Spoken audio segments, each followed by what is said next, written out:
So guys, ayan na ang ating Carioca. Ayan. Toothpick lang ginamit ko. Tinikman ko na siya. So yummy. Ayan. Carioca. Gawa na kayo ng Carioca.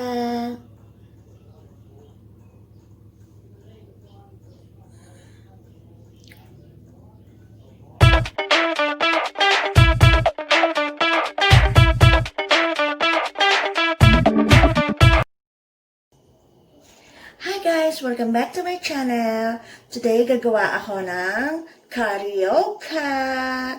Yes! Pwede siyang pangmeryenda, pwede siyang pambenta, at very easy to make, at super sarap siya, at 3 ingredients lang. So, let's get started guys. But before anything else, wala kasi akong skewers, yung pantusok. Kaya ang gagamitin ko ay eto, toothpick. Hindi kasi ako nakabili eh. So, eto ang ingredients natin. Ayan, kailangan natin ng glutinous rice flour at ayan, designated coconut at brown sugar. And this is not a sponsored video. This is not a sponsored product. So, let's get started. So, kailangan natin 2 cups. Flour.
yummy. Ayan, Carioca. Gawa na kayo ng Carioca.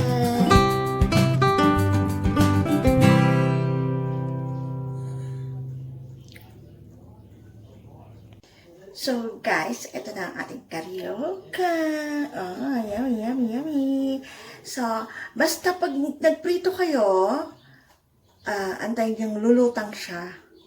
Lulutang siya pag, yun, luto na. Pag medyo mapula-pula na siya. Tapos, sa agnibal naman, make sure na sticky na siya. Yung parang gumagawa ka ng agnibal sa leche flan. Yung maano-ano siya, sticky. Tsaka siya ibubuhos para malagkit siya. Oh, la. I have a guest. I'm filming.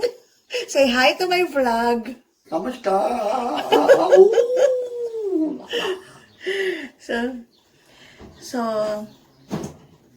So thank you for watching, guys. Gawa na kayo itong Carioca. Pwede siyang pang-business, pang-negosyo, pang-merienda, at saka sa handaan, pwede rin siya. So, bye everyone! See you on my next video. Hugs to all. See ya!